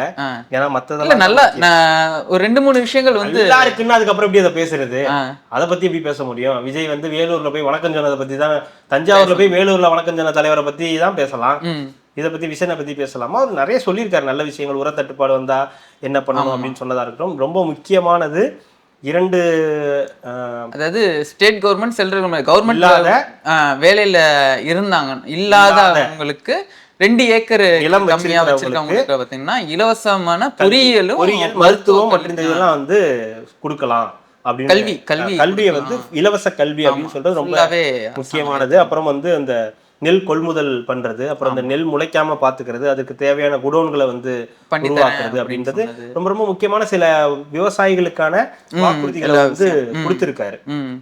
அதுல முக்கியமானது நீங்க சொன்ன அந்த 2 ஏக்கர் நிலம் வைத்திருக்கக்கூடிய அரசு சார்ந்து மத்திய அரசு மாநில அரசு வேலைகளில் இல்லாத குடும்பங்களில் இருக்கக்கூடிய பசங்களுடைய கல்வி செலவை அரசே ஏற்கும் அப்படின்றது மிக முக்கியமானது. இதுதான் சொல்றோம், கல்வி மருத்துவம் இதுக்கெல்லாம் நீங்க எவ்வளவு கொடுத்தாலும் தகும். நீங்க 1000 ரூபாய் 2000 ரூபாய் 5000 ரூபாய் 8000 ரூபான்னு கொடுக்கறதுக்கு பதிலா இந்த மாதிரியான ஸ்கீம்ஸை சொன்னா அது இந்த மாதிரி விவசாய குடும்பத்துல இருக்கக்கூடிய பசங்களுக்கு அந்த குடும்பத்துக்கு செய்யக்கூடிய ஒரு நன்மை, அந்த குடும்பத்தை வளர்த்து எடுக்கக்கூடிய அடுத்த கட்டத்துக்கு கொண்டு போகக்கூடிய, இதுதான் வளர்ச்சிக்கான திட்டங்கள். அதெல்லாம் கிடையாது. 1000 2000 ரூபாய் மாசம் 2000 ரூபாய் கொடுக்கறது வளர்ச்சி திட்டமா? கல்வியை கொண்டு போய் இலவசமா கொடுக்கறது வளர்ச்சி திட்டமா? 2000 ரூபாய் அவன் படிச்சுட்டு அவன் பாட்டுக்கு போயிடுவான் வெளிநாட்டுக்கு. இங்க யார் 2000 ரூபாய் காசு கொடுக்கறது? இருந்தா தானே கொடுக்கறதுக்கு அப்படின்னு பேசக்கூடிய ஆட்கள் இனிமே வர ஆரம்பிப்பாங்க. விஜய்க்கு அவ்வளவு திமிராய் போச்சு, ஆணவத்துல பேசுறாரு. எது? ஸ்டாலின் சார்னு சொல்லிட்டாரு. ஸ்டாலின் சார் தானே சொன்னாரு. தப்பா கூட சொல்லலையே, எப்படி இப்படி ஆணவத்தில் ஆணவம் ஆயிடுச்சு, அவருக்கு ரொம்ப ஆணவம் ஆயிப்போச்சு. எப்படி ஆணவம் ஆயிப்போச்சு அவர் கண்ணில் நான் பார்த்தேன். சரி பார்த்தேன்னா சரி, நான் கண்ணில் பார்த்தேன், சரி பார்த்தேன்னா சரி, சந்தோஷம். அவ்வளோ கெமிஸ்ட்ரி. ஆமா, கண்ணாலே பார்த்து அப்படியே பார்த்துக்கிட்டே இருப்பாங்க இவ்வளோ உட்காந்து. அப்படியே ஆணவம் திமிரு எப்படி வந்துச்சாலும் இப்படி பண்ணார்ல சட்டையா பார்த்துட்டேன், ஆணவம் தான். சரி ரொம்ப சந்தோஷம், வெரி குட். இந்த 5 ஏக்கருக்கு உள்ள நிலம் வச்சிருந்துக்கவங்க இந்த வேளாண் விவசாய கடன் ஏதோ வாங்கியிருந்தாங்கன்னா அது முழுசா ரத்து பண்றோம். 5 ஏக்கருக்கு மேல இருக்கிறவங்களுக்கு 50% நம்ம கம்மி பண்றோம். அதுவும் அலசி ஆராய்ஞ்சு என்ன ஏதுன்னு பார்த்துட்டு திமுக மாதிரி நம்ம தகுந்த தகுதி வாய்ந்த இந்த மாதிரி வார்த்தைகள் எல்லாம் பயன்படுத்த போறது இல்ல, ரொம்ப கிளியரா இருக்கும் அப்படின்னு சொல்லி. அதே மாதிரி வெள்ளை அறிக்கைன்னு ஒரு விஷயம் சொன்னாரு. என்ன எந்த டெண்டர்னாலும் வெள்ளை அறிக்கை நாங்க ரிலீஸ் பண்றோம். இது நம்ம அன்னைக்கே பேசணும். ஏன் இது வந்து ஓப்பனாவே கொடுக்க மாட்டேங்கிறாங்க? ஒரு டெண்டர்னா வெள்ளை அறிக்கை கொடுத்து ஓப்பனா பண்ணுவாங்க. ஆமாங்க, சிமெண்ட் நீங்க போடுங்க, 100 மூட்டை சிமெண்ட்னு போடுவீங்க, அது இவ்வளவு ரேட்டுன்னு போடுவீங்க, அது எல்லாமே நம்ம தெரிஞ்சுக்கணும்ல. என்ன சங்கர் சிமெண்ட் போடுறாங்களா இல்லையா, அது போடுறாங்களான்றது உங்களுக்கு தெரியல. சிமெண்ட் போடுறானா சாங்கர் சிமெண்ட் போட்டுக்கிட்டு இருக்கான் யாரா என்ன ஒரு ஏன் எக்ஸ்ட்ரா போயிடுச்சு. இன்னொருத்த சங்கர் சிமெண்ட் போடுறானா சவுக்கு சிமெண்ட், சவுக்கு சிமெண்டா, இந்த மாதிரி நல்ல விஷயம். அது நல்ல விஷயம். டெண்டர்லாம் வந்து அதாவது இதெல்லாம் நம்ம போய் கேட்டோம்னா இதெல்லாம் பேசிக்ங்க, இதெல்லாம் ரொம்ப பேசிக், இதெல்லாம் போய் பேச முடியாது. அப்படி எதுதான் இப்போ ஹை லெவல்ல இருக்கக்கூடிய அறிக்கை என்ன நீங்களா சொல்லுங்க. அது வந்து வேற. அவங்க என்னன்னா ஸ்கீம்ஸா சொல்றதுதான் வந்து அறிக்கை. ஆக்சுவலா இது வந்து விஷன் தான், இது வந்து அறிக்கை கிடையாது, இது விஷன். இதெல்லாம் இப்படி இருக்கும், நம்ம ஆட்சி வந்தா இது இப்படி நடக்கும்னு சொல்றது. சோ மகளிர் அந்த தினத்தன்று அந்த அறிக்கையை வெளியிடுறேன்னு சொல்லியிருக்க முதற்கட்ட தேர்தல் அறிக்கை சொல்லியிருக்காரு இல்லையா, அதை பத்தினதுக்கு அப்புறம் தான் ஃபுல் இது தெரியும். பட் ஆனா இதெல்லாம் விஷன். எங்க ஆட்சி வந்தா இது நடக்கும்னு வரைக்கும் சந்தோஷம். இது வெள்ளை அறிக்கை மூலியமா நாங்க தருவோம், இந்த மாதிரி வந்து இலவச கல்வி, இத்தனை மாதிரி ஏக்கர் நில வச்சிருக்கவங்களுக்கு இலவச கல்வின்னு சொல்றது எல்லாமே ஒரு விவசாயம் பண்றவங்களுக்கு, விவசாயம் சார்ந்த குடும்பங்களுக்கு ஒரு பெரிய மகிழ்ச்சி. ரிலீஸ் பண்ணுங்க, நல்லா தான் இருக்கும். பேப்பர்ல இருந்தா இருக்கிறதா இல்ல இருக்கு, அதோட சில விஷயங்கள் எடுத்துதான் அவர் சொல்றாரு. இதெல்லாம் கொடுக்க போறன்றதா முன்னோட்டமா இதெல்லாம் சில விஷயங்களை சொல்றாரு. சந்துச்சுன்னா ரொம்ப சந்தோஷம் தான். அதே மாதிரி 500 குடும்பங்களுக்கு ஒரு ரேஷன் ஷாப்ன்ற மாதிரி சொல்லியிருக்காங்க. ஆண் பயனாளிகளுக்கு ஆண் இடையாளர், பெண் பயனாளிகளுக்கு பெண் இடையாளர்கள். தெரியல அது ஏன் அப்படி ஆணுக்கு ஆண் பெண்ணுக்கு பெண் அப்படின்ற ஒரு விஷயம் இல்ல. அப்படி இல்ல, அந்த கும்பல்ல நிற்கும் போது இது வரும், நம்ம லைன்ல நிக்க சொல்லுவாங்க, அதுக்கு வந்து ஆண் பெண்ணுன்ற அந்த ஒரு 2 லைனா தான் நிப்பாட்டுவாங்க. இங்க ஒண்ணு இங்க ஒண்ணுன்றப்போ சரி 2 பேர் ஒருத்தரா இருந்தா பிரச்சனை. ஆண் பெண் பிரிச்சு பெண்ணுக்கு பெண் ஆணுக்கு ஆண் கொடுத்துக்கலாம். தெரியல அது எப்படி ஒர்க் அவுட் ஆகும் எனக்கு தெரியல. என்னுடைய நான் ரெகுலரா பாக்குறேன், அதுல ஒன்றும் பெரிய பிரச்சனை இல்ல. ஒருத்தருக்கு 2 பேர் இருந்தா பிரச்சனை கிடையாது. ஒரு இடையாளர்கள் இல்லாம 2 இடையாளர் இருந்தா வேலைகள் சுலபமா முடியும். ஆனா ஆணுக்கு ஆண் இடையாளர், பெண்ணுக்கு பெண் இடையாளர்ன்றது சமமா இருக்குதுங்கல்ல. ஒரு ஆண் இடையாளரும் போட்டாச்சு, ஒரு பெண்ணு சமமா வேலையும் கொடுத்துருக்கோம். நம்ம இங்கேயும் மக்கள் எந்த ஒரு பிரச்சனையும் இல்லாம சுமூகமா வாங்கிட்டு போயிருவாங்க. அவ்வளவு அவரு கொண்டு போய் சேர்த்து விடுங்க டிவிக்கல, சும்மா வச்சுக்கிட்டு இருக்கீங்க, இங்க உட்கார வச்சிருக்கோம் நம்ம. ஏங்க ஒருத்தர் வந்து 117 குடும்பம் அதெல்லாம் சமம் நீங்க சொல்றீங்க. இங்க ஒரு ஆணுக்கு இங்க ஒரு பெண்ணுக்கு நாங்க வேலை கொடுக்குறோம்னு சொன்னா மட்டும் நீங்க சொல்றாங்க. ரொம்ப அருமையான ஸ்கீம் அந்த ஸ்கீம், ரொம்ப நல்ல ஸ்கீம். ஆணுக்கு ஆண் பெண்ணுக்கு பெண் அருமையான ஸ்கீம், நல்லா இருக்கு. அதுக்கு மேல எதுவும் பேசல. இந்த 117 எல்லாம் தயவுசெய்து என்கிட்ட சொல்ல. நானும் ஒரு 3 நாளா அண்ணனை பத்தி பேசலன்னு நமக்கும் கை கால் ஓட மாட்டேங்குது. அண்ணனை பத்தி இனிமே யாரும் பேசவே மாட்டாங்க. 2 பேர் இருக்காங்க, தம்பிங்க 2 பேர் இருக்காங்க, அவங்களே போதும். அதாவது அண்ணனுக்கு வந்து ஜெயிக்க கூடாதுன்றதுதான் விருப்பம், பர்சன்டேஜாவது வாங்கணும்னு எண்ணப்படுவாரு. இவங்க என்ன நம்ம ஜெயிக்கவும் கூடாது பர்சன்டேஜும் வாங்கிடக்கூடாது அப்படின்னு தான் நினைச்சுக்கிட்டு இருக்காங்க. முதல் வேலையை அண்ணனை முடிச்சு விடணும். ஆமா, அண்ணனை முடிச்ச கட்சியை முடிச்சு விடணும். அதுக்கப்புறம் நம்ம எங்கேயாவது போய் ஜாயின் பண்ணி போனோம். ஆனா உன்னையெல்லாம் வேட்பாளரா போட்டாங்க. அவருக்கு கொடுக்கல, யூடியூபருக்கு ஒரு யூடியூபர், யூடியூபருக்கு கொடுக்கல, பெரிய யூடியூபருக்கு கொடுக்கல, சின்ன யூடியூபருக்கு கொடுத்துருக்காங்க. அந்த வேலையை பார்க்காம அது வந்து இந்த வேலையை பார்த்துக்கிட்டு இருக்கு. உன்னை என்ன சொல்றது, உன்னை போய் நிறுத்தி என்ன பண்ணி அங்க என்ன பண்ண போறேன்னு தெரியல. அங்க போய் நீ வந்து கொள்கைகளை பத்தி, நாம் தமிழர் கொள்கைகளை பத்தி பேச போறீங்களா, இல்ல விஜய் கொடுத்த அறிக்கைகளை பத்தி பேச போறீங்களான்னு தெரியல. ஏன்னா இவங்களுக்கு போட்டியே தாவேக்கான்னு நினைச்சுக்கிட்டு இருக்காங்க. உங்களுக்கு போட்டி எதுக்கு வந்தோன்றதே மறந்துட்டு உங்களுக்கு போட்டியே கிடையாது ராஜா. நீங்க தனியா தான் சுத்திட்டு இருக்கீங்க, நீங்க பாட்டுக்கு சுத்திக்கிட்டு இருங்க. நீ ஏன் வண்டியில ஏறினா கூட அவங்க தள்ளி விட்டு தான் போறாங்க. தள்ளி எல்லாம் விட மாட்டாங்க, அவங்க இறங்கி போயிடுவாங்க. நீ பாட்டுக்கு மட்டும் போயிட்டு நாங்க போறோம் அப்படின்னு போயிடுவாங்க. அதனால போட்டி இவங்க வேற, இவங்க உலகமே வேற. அந்த உலகத்துல அவங்க வாழ்ந்துகிட்டு இருக்காங்க. ஸோ அவங்க அப்படியே வாழ்ந்துகிட்டு இருக்கட்டும். அண்ணன் வந்து அதிபராகவும் இவங்கெல்லாம் வந்து அதுக்கு கீழே இருக்கக்கூடியவர்களாகவும் சேனைப்படை. ஆமா, அந்த மாதிரி சேனை ஒன்று தேவை அப்படின்னு இவங்கெல்லாம் வாழ்ந்துகிட்டு இருக்காங்க. அவங்க அப்படியே வாழ்ந்துகிட்டு இருக்க, அவங்கள விட்டுருவோம்.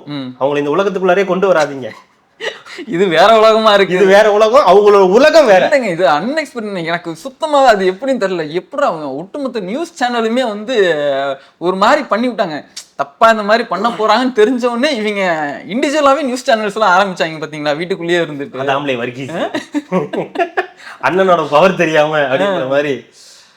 அதே மாதிரி பட் எனக்கு அதுல பெரிய உடன்பாடு இல்லை. அது ஓகேனா கூட அதுல வந்து அந்த அளவுக்கு எக்ஸ்ட்ரீம் போகணும்ன்றது எல்லா நியூஸ் சேனல் மாதிரியும் எடுத்து ஓகே, ஒரு நாள் 2 நாள் ஃபன்னா பண்ணிட்டு விட்டுறலாம். அதை கண்டினியூ பண்றாங்க. கண்டினியூ பண்ணிட்டு இருக்காங்களா? பண்றாங்க பண்ணிட்டு தான் இருக்காங்க.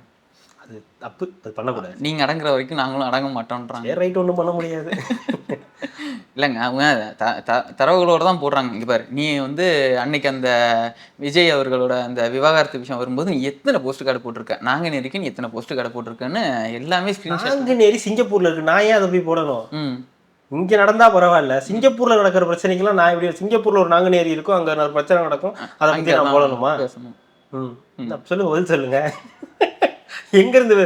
நானு சிங்கப்பூர்ல இருக்கேன், நீங்க சொன்னீங்கன்னா அந்த வழியா வரும்போது அதெல்லாம் ஒண்ணும் வேணாம், நீங்க அங்கேயே இருங்கன்னு அந்த படத்துல வரும்ல, அந்த மாதிரி. சிஎம் சார் எதுவும் சொல்லல, போஸ்டர் எதுவும் போடல நாங்குநேரிக்கு. நாங்குநேரிக்கா? நாங்குநேரி அவரு காங்கிரஸ் என்ன பண்ண போகுதுன்ற பிரச்சனையில உட்காந்துருக்காரு. அவர்கிட்ட போயிட்டு நாங்குநேரி என்ன பண்ண போகுதுன்னு உட்காந்துருக்காரு. அதுக்கு ரிசப்ஷன் போய் அட்டன் பண்ணிட்டு வந்திருக்காரு. அதுவே ஒரு பதட்டத்துல தானே அட்டன். கை நினைச்சிட்டாங்கனாலே முடிஞ்சிருச்சுன்னு அர்த்தம் தானே. ஆமா, நிச்சயத்துல கை நினைச்சிட்டாலே முடிஞ்சிருச்ச, கல்யாணம் தான் அடுத்து. அது இல்லைங்க, என்ன பேசுறீங்க? என்னடா கரெக்ட் தானடா? நிச்சயதார்த்தன்றது எதுக்கு? கல்யாணம் பண்றதுக்கு தான். ஆமா, கல்யாணத்துக்கு தான். முடிஞ்சிருச்சு. கையில காலில் விழுந்து பொண்ணு மாப்பிள்ளை விட்டு கையில காலில் விழுந்து முடிச்சுட்டாங்க. ஆனா என்னன்னா, பொண்ணு தான் கெத்து, மாப்பிள்ளை ஒன்னும் சுமார் தான். ஆனா பாருங்க நம்மளோட நிலைமை இன்னைக்கு, மாப்பிள்ளையோட கையில காலில் விழுந்து எப்படியாவது முடிச்சிருங்க. ஆமா, கையை நம்மளை விட்டு மீறி போயிடாம பாத்துங்கன்னு சொல்லி பழைய கையை பீடி தாத்தாவெல்லாம் இறக்கி, இது நம்ம இல்ல டாடி பீடி தாத்தா எங்கேயா இருப்பாரு, கொண்டு போய் விட்டு பேச வச்சு, என் தலைவன் சொல்லிட்டான், சோடங்கர் பாத்துக்கிறேன்டா உங்களை நான் 29 வரல பாருங்க, இடி இறக்குற மாதிரி செய்தி வர 29 இல்ல தாகூர்லாம் சொல்லிட்டா. அப்படி நம்ம எவ்வளவு ட்ரை பண்ணோம், முடியல, அன்எக்ஸ்பெக்டட். ஸோ அதனால கட்சி என்ன சொல்லுதோ அதை தான் நம்ம கேட்கணும் அப்படின்ற. சொல்லல கட்சி சொல்லல, போட்ட கட்சி சொல்லல. ராகுல்ஜியோட ராஜமாதா இருக்காங்க இல்லையா, ராஜமாதா சொல்றதுதான் கட்டளையே சாசனம். ஸோ அதனால அவங்க என்ன சொல்றாங்களோ அதுதான் நடக்கும். ஸோ அதை தான் வந்து பாகுபலியும் கேட்பாரு. அது பாகுபலியா இல்ல பல்லாவான்னு தெரியல. சோடங்கர் போய் நீ சும்மா இரு சிவகாமின்ற மாதிரி, உனக்கு ஒண்ணும் தெரியாது அப்படி நசுக்கி அப்படி ஏதாவது சொல்லி சோடங்கர் வந்து இல்ல இனி நான் தான் காங்கிரஸ், நான் சொல்றதுதான் நடக்கும். சோடங்கர் வந்து கட்டப்பா மாதிரிங்க. அதுதாங்க சொல்றேன். அவரே ஒரு இடத்துல கோவப்பட்டு உனக்கு ஒண்ணும் தெரியாது, என்னையவே கொண்டுட்டு வர சொன்ன பத்தியா அப்படின்ற மாதிரி என்னையவே அனுப்பி வந்து திமுக கூட கூட்டணி வைக்க சொல்றியா அப்படின்னு சொல்லுவார்ல ராகுல் காந்தி. மாமா, உங்களால எதுவும் செய்ய முடியாது, நாங்கள் எல்லாம் உங்களை நீங்க என்ன சொல்றீங்களோ அதுதான் நாங்க கேட்போம். ஏன் அப்படி? அது அப்படிதான், அதெல்லாம் உங்க அம்மாவை போய் கேளுப்பா, ராஜமாதாவை போய் கேளு அப்படின்ற மாதிரி தான் இருக்கு. தெரியல என்ன நடக்குன்னு தெரியல, பாப்போம். 28+1ன்றாங்க. நிச்சயதார்த்தம் பண்ணதுனால கல்யாணம் கன்ஃபார்ம் தான் சொல்றாங்க. பட் கல்யாணம் ஆகி கொஞ்ச நாளே டைவர்ஸ் ஆனாலும் ஆகிறதுக்கு வாய்ப்புகள் இருக்கு. 29க்கா வாய்ப்பு இருக்கு. அது தெரியும், இந்த எலெக்ஷன் ரிசல்ட்டுக்கு அப்புறம் வந்து தெரியும். அதுக்கப்புறம் பிரதர் அந்த மாதிரி வார்த்தை எல்லாம் இனிமே வராது. எலெக்ஷன் இதுக்கே கேம்பெயினுக்கே வருவாரா என்னன்னு தெரியல.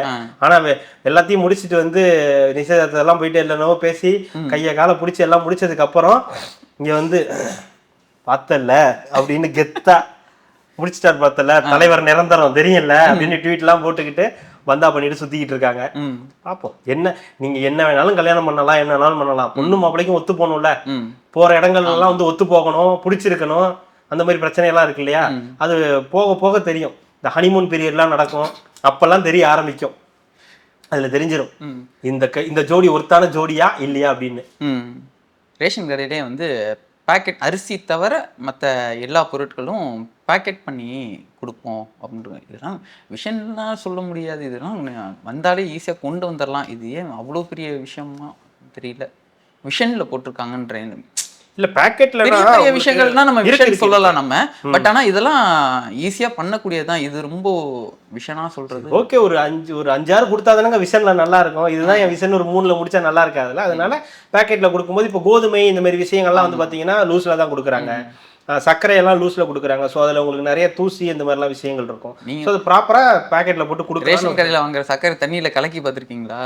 இல்லையா, நான் காப்பி டீல தான் கலக்குவேன். காப்பி டீல கலக்கி தண்ணியில் கலக்கி பாருங்க, கருப்பாக இருக்கும். அப்படியா? ஆமாம், சர்க்கரை வெள்ளையாக தான் இருக்கும். நம்ம கலக்கணும்னு பார்த்தீங்கன்னா ஒரு மாதிரி கலங்கான தண்ணிமா இருக்கும். அதுவே நம்ம வேற இடத்துல வெளியில் கடையில் வாங்குறத பார்த்தோன்னா வெள்ளையாக இருக்கும்.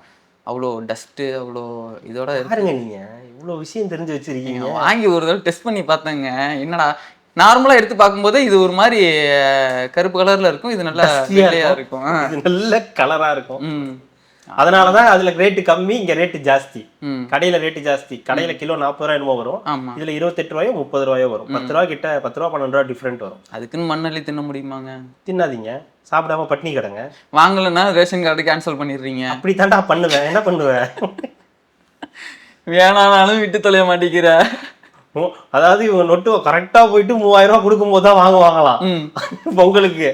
இதுக்கு 5000 ரூபாய் போடும்போது தான் கேட்பாங்களாம். மத்த நேரத்துல வாங்க மாட்டாங்க. பொங்கலுக்கு 1000 ரூபாய் 3000 ரூபாய் கொடுக்கும்போது மட்டும் போறது. இல்லைன்னா மத்த நேரத்துல எங்களுக்கு எதுக்கு அரிசி, நாங்க 58 ரூபா அரிசி 60 ரூபா அரிசி தான் வாங்குறது. எங்களுக்கு பாமாயில் எங்களுக்கு அலர்ஜி, கோதுமை எல்லாம் நாங்கெல்லாம் வந்து நீல்கிரீஸ்லயே போய் வாங்கிக்கிறோம் அப்படின்னு சொல்ல வேண்டியது. ஆனா 3000 ரூபாய் கொடுத்தா மட்டும் டைரக்டா போயிட வேண்டியது கடைக்கு. நேரா போயிட்டு என்ன காசு கொடுக்கல, நீ ரேஷனே வாங்கல, நீ இன்னைக்கு நீல இந்த லோகத்துலதான் இருக்கியா? எல்லாருமே வாங்கி யூஸ் பண்ற அளவுக்கு முதல் அவங்க கொடுத்துருந்தாங்கன்னா எல்லாருமே வாங்குவாங்க. அது இல்லைன்றதுனால தானே. ஏன் அப்போ மக்கள் மட்டும் எல்லாமே நல்ல அரிசி சாப்பிடக்கூடாவே கூடாதா சொல்லுங்க? நல்ல அரிசி சாப்பிடக்கூடாதான்னு நான் சொல்லல. அதாவது அவங்க கொடுக்கக்கூடிய இலவச அரிசி, ஓகேங்களா, அது நல்லா இல்லைன்னா சொல்லக்கூடாது, ஓகேங்களா. அது நல்லா தான் இருக்கு. அந்த அரிசியை பயன்படுத்துறவங்களும் இந்த ஊர்ல இருக்கதான் செய்யறாங்க. அதை மட்டுமே நம்பி வாழக்கூடிய முதியோர்கள், நிறைய குடும்பங்கள் கிராமத்துல என்ன சொல்றேன்னா அதுவுமே இன்னும் தரமா நல்லபடியா கொடுங்கன்னு தான் நான் சொல்றேன். ரொம்ப அதாவது நீங்க முன்னாடி இருக்கிறத விட இப்ப போய் ரேஷன் அரிசி வாங்கி பாருங்க, நல்லாதான் இருக்கு. பல இடங்கள்ல ரேஷன் அரிசிகள் நல்ல அரிசியா தான், தரமான அரிசியா தான் இருக்கு. எல்லாமே பொருட்கள்லாம் நல்லா தான் இருக்கு. அதுல சின்ன சின்ன அப்டேட்ஸ் கொண்டு வர வேண்டியது மட்டும்தான். ஆனா ரேஷன் அரிசி தான் சாப்பிடணும்லாம் யாரும் சொல்லல. நீங்க நல்ல அரிசி வாங்கி சாப்பிட்டுக்குங்க. ரேஷன் அரிசி உங்களுடைய வசதி வாய்ப்புகளை வாங்கி அப்படி சொல்லலைங்க. நல்ல அரிசியே நீங்க ரேஷன்லயே கொடுங்க. எல்லாரும் இதுதானங்க உயர்வு. சமூகமா எல்லாருமே ஒரு உயர் மட்டத்துக்கு கொண்டு வரணும்னா எல்லாருக்கும் நல்ல ஒரு விஷயம் கிடைக்கணும்னு தான் நான் சொல்றேன். வேற எதுவும் அந்த விஷயம்ல ஒரு சொல்லலை, விட்டுருங்க. நீங்க வேணா எழுதி போடுங்க. ஆமா, தனியா ஏதாவது இருந்துச்சுன்னா எழுதி ஏதாவது எழுதி அதையும் சொல்லியிருக்காரு. அது எதுக்கு சொன்னாரு? மீனவ பிரச்சனைக்கு சொன்னாரு. மீனவர் பிரச்சனைக்குன்னா இவர் பாட்டுக்கும் ஒரு கடிதத்தை எழுதிட்டு திருப்பி போய் தூங்கிடுறது, அந்த மாதிரிலாம் இருக்க மாட்டோம். மத்தியில் இருக்கிறவங்களுக்கு நம்ம வந்து கடுமையான ஒரு அழுத்தத்தை கொடுப்போம். மீனவர்களுக்கு ஒண்ணுன்னா நம்ம எப்பயுமே துணை நிற்போம். அதுதான் நம்மளோட அஜெண்டா. மீனவர்களுக்காகவும் அவர் வந்து போராட்டம் நாகப்பட்டினத்துல இருந்து ஒரு நடிகரா இருக்கும் போதே வந்து பண்ணியிருக்காரு. உடனே இன்னைக்கு திமுக கேட்டாங்க மீனவர்களுக்காக அவர் என்ன பண்ணியிருக்காரு. எப்பா உங்களுக்கு வழக்கம் சொல்லியே எங்களுக்கு வயசாயிடும் போலடான்ற மாதிரி அதெல்லாம் அவர் பண்ணியிருக்காரு. விவசாயிகளுக்காக பேசியிருக்காரு. ஆனா இப்ப என்ன அரசியலுக்கு வந்ததுனால அதெல்லாம் உங்களுக்கு வந்து தெரியாது. அதெல்லாம் வந்து உங்களோட மண் நியூஸ்லயே இருக்கும், எடுத்து போய் போட்டு பாருங்க. விஜய் ப்ரொட்டஸ்டன்ட் நாகப்பட்டினா சன் நியூஸ் போட்டு பாருங்க, இருக்கும், வரும். வருந்ததுன்னா எடுத்து பார்த்து தெரிஞ்சுக்குங்க அப்படின்னு தான் சொல்ல தோணுது. ஸோ எல்லாத்தையும் ஓவராலா இன்னைக்கு பேசியிருக்காரு. மென்மேலும் அவருடைய பேச்சு வந்து மெருகேறிட்டே போகுது. ஸோ அவருடைய கேள்விகளுக்கு பதில் சொல்ல முடியாத இணையவாசிகள், நிறைய வாடகை வாய்கள்லாம் வந்து என்னெல்லாம் அவதூறு பரப்பலாம், இப்ப இதுல இருந்து எப்படி அவதூறு பரப்பலாம், தஞ்சையில போய் எப்படி வேலூருக்கு வணக்கம் சொல்லலாம், கூட்டத்தை ஏன் இப்படி வந்து கண்ட்ரோல் பண்ண மாட்டேங்கிறாரு அப்படின்ற அளவுக்கு இப்போ வந்து போய்கிட்டு இருக்காங்க. ஸோ அப்பத்துலேருந்து நீங்க புரிஞ்சுக்கலாம், இதுல இருந்து நீங்க டிஃபரன்ஸை புரிஞ்சுக்கலாம். அப்போ அவர் அரசியல் பேசியிருக்காரா இல்லையா, அவர் சொல்ற விஷயங்கள் உண்மை இருக்கா இல்லையான்றத அதுல இருந்தே நம்ம தெரிஞ்சுக்கலாம். நீங்க சொல்ற மாதிரி தான் அவங்க இதெல்லாம் தொடாம வேற ஏதாவது தொட்டாங்கன்னா அப்ப கரெக்டா பேசியிருக்காப்லன்னு. அதுதான் இப்போ தேவையில்லாம பேசுறான் அடிக்கிறானாலே அப்ப இது ஸ்பீச் கரெக்டான ஸ்பீச். அதை டைவர்ட் பண்றதுக்கு ஏன் நீ வேலூர்ல வணக்கம் வச்சேன்னு கேட்கற அந்த விளக்கமாறதான் நம்ம போய் பேசணுமே தவிர பேசினவரை கேள்வி கேட்க கூடாது. அந்த விளக்கமாத்துக்கிட்டு தான் போய் கேட்கணும். என்ன விளக்கமாறு இப்படி போட்டிருக்கே விளக்கமாறு, அதை விளக்குமாறுன்னு சொல்றேன். விளக்கமாறு இல்ல, விளக்குமாறு. அது என்னமோ போட்டிருக்கே விளக்கமாறு அப்படின்னு சொல்றமே தவிர தப்பா எதுவும் சொல்லல. மக்கள் புரிஞ்சுப்பாங்க. நீங்க சொன்ன விதம் எல்லாமே புரிஞ்சிருப்பாங்க. சிரிச்சுக்கிட்டே கோவத்தை கண்ட்ரோல் பண்றீங்களே கார்த்தி. முடிச்சிடலாம். அடுத்து கூட்டணி என்னன்றது இன்னும் கொஞ்சம் நேரத்துல தெரிஞ்சுன்னு நினைக்கிறேன். ஏன்னா நாளைக்கு லாஸ்ட் டேட்டுங்க. நாளைக்கு லாஸ்ட் டேட் ராஜ்யசபா. இதுக்கு வந்து கவலைப்படாது திமுக. நீங்க இவ்வளவு கவலைப்படுறீங்க. அது ஏதோ ஒண்ணு பண்ணி லாஸ்ட் நாள் நீங்க ஏன் கவலைப்படுறீங்க? அது அவங்க பிரச்சனை. நான் தான் சொல்றேன், நிச்சயதார்த்தம் முடிஞ்சிச்சு, கல்யாணம் நடக்கும், கவலைப்படாதீங்க. ஒருவேளை அந்த கல்யாணம் நடக்காம போனாலும் மாப்பிள்ளை இன்னொரு மாப்பிள்ளை இருக்காரு, அதுக்கும் தயாரா தான் இருக்காங்க. உண்டிகட்டாவே இருக்குன்னு முடிவு பண்ண போறாங்க. அது என்னமோ பண்ணிட்டு போறாங்க, விடுங்க. அதனால ஒரு நஷ்டமும் யாருக்கும் கிடையாது. அதனால எந்த பிரச்சனையும் இங்க தீர்க்க போறது கிடையாது. ஆனா வந்தா நாங்க பேசுவோம். ராஜா மாதா சொல்லட்டும், அதுக்கப்புறம் பாத்துக்கலாம். கண்டிப்பா கட்டி அடுத்த ஒரு நேர்காணல்ல நம்ம சந்திப்போம். மிக்க நன்றி. மகிழ்ச்சி. மக்களுக்கு நல்லது பண்றதுக்கு அரசியலுக்கு வாங்கடா, கொள்ளை அடிக்கிறது, கொலை பண்றதுக்கு